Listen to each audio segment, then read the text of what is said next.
서원이란 한 개인이 하나님의 영광을 위해 자신의 유형, 무형의 소유를 바치기로 약속하거나 하나님의 백성으로 세상 사람들과 다른 구별되고 절제된 삶을 살기로 하나님 앞에서 결심하고 결단하는 것입니다. 하나님은 그러한 서원을 반드시 이행해야 된다 이렇게 말씀하셨습니다. 우리가 신앙생활하면서 서원이 필요하지요. 서원은 내 것이 아님을 고백하는 그 신앙 고백에서 나오는 것입니다. 출애굽한 이스라엘 백성들을 유월절 어린 양의 피로 구원해 주신 것처럼 하나님께서는 어린 양 예수의 피로 우리 죄를 대속해 주시고 피값으로 우리를 사셨습니다. 하나님께서 우리 생명의 주인이신 것입니다. 그러므로 대속의 은혜를 입은 우리 그리스도인들은 일생을 하나님을 위해, 하나님의 영광을 위해 살아야 하는 것이 마땅한 일이죠. 서원은 바로 거기에서 우러나오는, 그 신앙의 고백에서 우러나오는 자발적인 행위죠. 내 소유가 내 것이 아닙니다. 내 생명이 내 것이 아닙니다. 내 삶이, 내 인생이 내 것이 아닙니다. 하나님께서 원하시는 대로 사용하십시오. 그게 바로 서원입니다. 신앙생활은 작정하고 결단하는 것이죠. 예수 믿기로 작정했으면 제대로 믿어야지 됩니다. 새 삶을 살기로 결단했으면 결단한 대로 살아내는 것, 그게 참 중요한 것이죠. 작정 따로 하고 믿음 따로 하고 결단 따로 하고 삶 따로 하고, 그런 사람은 결코 성숙한 신앙인이 될 수도 없고 하나님의 축복을 기대할 수도 없습니다. 한 개인이 하나님 앞에서 서원 서약 결심한 것은 함부로 깨뜨리지 말고 그 입에서 나온 대로 다 행할 것이니라. 이렇게 서원의 대전제를 말씀하신 하나님께서는 계속해서 이어지는 오늘 본문 말씀 가운데에 특별히 여자의 서원에 대해서 말씀하십니다. 우리가 말씀을 다 이미 읽어보았는데 이 내용은 뭐 여자만의 어떤 특별한 서원, 이런 서원 해야 된다 그런 말씀을 하신 것이 아니라 서원에 어떤 예외 규정을 두신 것입니다. 즉 서원은 반드시 지켜야 하는데 또 지키지 않았을 때 거기에 따르는 불이익을 대가로 이렇게 받아야지 되는데, 특별히 여성들의 서원에 대해서는 지키지 못해도 불이익 당하지 않도록 어떤 예외 규정을 두신 것입니다. 그러면 하나님께서 이처럼 여성들의 서원에 대해서만 별도의 예외 규정을 두신 이유가 무엇일까요? 이 시대가 가부장적인 사회였기 때문에 가정의 질서가 무너지지 않도록 가정을 지켜주시기 위해서 그런 것입니다. 이 시대 남자들에게는 다 상속권, 재산권이 있었죠. 그렇지만 여성들에게는 없었지 않습니까? 서원은 부득불 물질과 직간접적인 어떤 연관이 있습니다. 그렇기 때문에 하나님은 재산권과 상속권이 없는 그런 어떤 한계가 있는 그 여성들의 처지를 생각하셔서 서원한 것을 지킬 수 없는 그러한 때에 불이익 당하지 않도록 보호해 주시기 위해서 이런 예외 규정을 두신 것입니다. 그리고 다른 한편으로는 한 가장인 남성들의 권위를 또한 인정해 주심으로 가정 질서가 바로 세워지도록 하시기 위해서 그렇게 예외 규정을 두셨다는 거 우리가 잘 알고 말씀을 좀 묵상해 나가야 될 것 같습니다. 자, 이러한 예외 규정을 통해서 우리가 한 가지 먼저 깨달아야 되는 것이 있죠. 서원은 진중해야지 된다는 것입니다. 오늘 말씀 우리가 쭉 읽으셨는데 중간중간 나오는 단어가 뭐가 있어요? 경솔하게라고 하는 단어가 나오지 않습니까? 6절 말씀에 보면 경솔하게, 또 8절에도 경솔하게 입술로 말한 서약은, 경솔하게 해서는 안 된다는 얘기죠.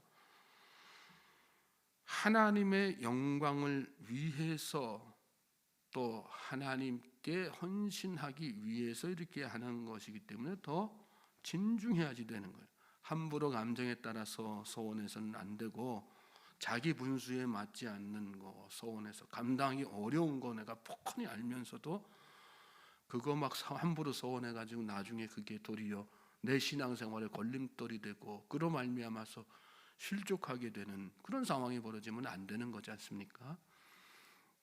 예전에 어느 분이 신천지였었는데 찾아와 가지고 신천지 믿으라고, 제가 목사인 줄도 모르고 막 이렇게 이야기하는 거예요. 얘기를, 사연을 갖다 이렇게 다 들으면 자기가 예전에 순복음교회에서 신앙생활 열심히 했다는 거예요. 그러면서 그때 남편도 알지 못하게 막 그냥 재산, 집이 몇 채였었는데 그냥 그걸 다 팔아다가 막 다 헌금 바치고, 그러고 나서 자기는 마음속에 그렇게 하면 하나님께서 축복해 주실 거다 그런 생각 가지고 했다는 거예요. 그런데 결과적으로 남편의 사업도 어려워지고 가정 경제 다 무너지고 그러면서 뒤돌아서서 나중에 내가 이 목사들한테 속았다. 자기 혼자 그렇게 혼자 생각하고 혼자서 실족하고 다 잘못된 서원에, 잘못된 헌신의 어떤 단적인 예라고 할 수 있지 않겠습니까?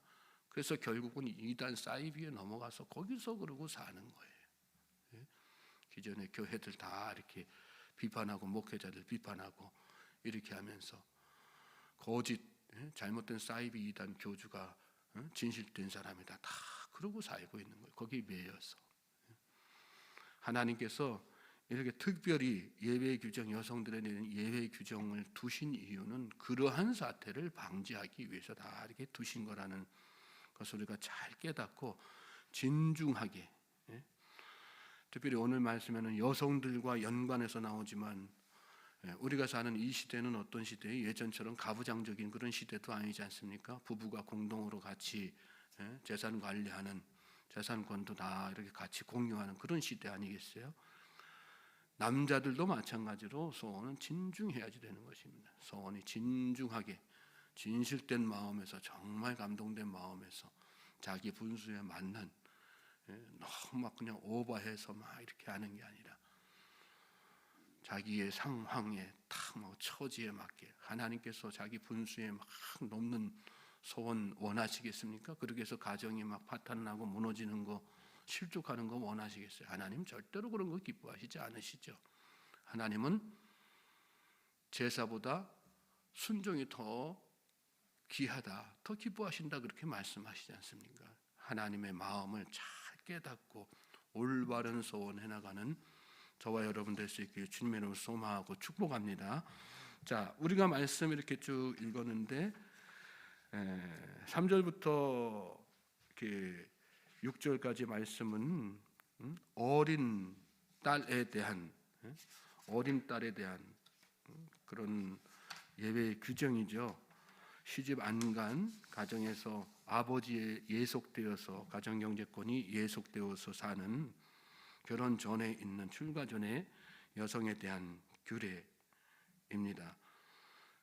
말씀 보면 만일 어려서 그 아버지 집에 있을 때에 여호와께 서원한 일이나 스스로 결심하려고 한 일이 있다고 하자, 그의 아버지가 소원이나 그가 결심한 소욕을 듣고도 그에게 아무 말이 없으면 그의 모든 소원을 행할 것이요. 그래서 아버지가 들었을 때 아무 말이 없으면 그대로 행하라. 그건 아버지가 암묵적으로 동의했기 때문에, 재산권, 상속권을, 재산권을 가지고 있는 아버지가, 또 가장으로서의 권위가 있는 아버지가 암묵적으로 동의한 것으로 보기 때문에 반드시 지키란 얘기죠. 5절 보면 그러나 그의 아버지가 그것을 듣는 날에 허락하지 아니하면 그의 소원과 결심한 소욕을 이루지 못할 것이니 그의 아버지가 허락하지 아니하였은즉 여호와께서 사하시리라, 이렇게 말씀하셨어요. 이게 중요한 말씀이죠. 동의하지 않은 것에 대해서, 아버지가 동의하지 않은 것에 대해서, 동의하지 않았으므로 내가 지키지 못한 것이니까 하나님께서 그 마음은 받으셨지만 환경적으로 어떻게 할 수 없는 상황이기 때문에 하나님께서 그 부분에 대해서 지키지 않았다고 해서 책임 묻지 않으시고 사하시겠다, 이 말씀이신 거예요. 그러니까 하나님께서, 사실 성경이 가부장적인 배경 하에서 이렇게 쓰여진 거지만 하나님께서 이 시대의 여성들에 대해서 얼마나 아끼고 사랑하시는지, 지금도 물론 마찬가지죠. 하나님 한 사람 한 사람 다 이렇게 사랑하시지만 이런 약자의 상황 가운데 있는 여성들이나 또 나그네나 가난한 사람들의 편에서 항상 입장을 생각하시고 그들을 배려하시는 것을 볼 수가 있습니다. 하나님은 항상 이렇게 약자의 편이라는 거 잘 생각하시고 기억하시고 늘 감사하며 사실 수 있기를 바랍니다. 그리고 그 마음을 가지고 우리가 비록 내가 약자의 입장에 있을지라도 여러분 주눅들어 사지 마십시오. 그리고 내 주변에 나보다 더 약한 사람이 있습니까? 하나님의 마음을 가지고 저들을 돌보고 또 사랑하며 사실 수 있기를 바랍니다. 자, 6절 이하의 말씀에는 남편에게 시집갔을 때에 마찬가지로 이렇게 서원한 것에 대해서 남편이 듣고 아무 말 없으면 소원을 이행할 것이요 그러나 남편이 듣는 날에 허락하지 아니하면 마찬가지로 그렇게 사하시겠다 이렇게 말씀하시죠. 하나님은 어찌됐거나 한 가정에 머리로 남편을 세우신 거예요. 여러분 이걸 잘 기억하실 수 있길 바랍니다. 하나님께서 가정을 소중히 여기시죠. 그리고 하나님은 질서의 하나님이세요. 그리고 그 질서를 누구로부터 시작하여 세우세요? 남편으로부터 세우세요. 그러니까 우리가 신앙인으로서 세상 산다고 하는 것은 가정 질서 또한 바로 세워나가야 되는 것이거든요.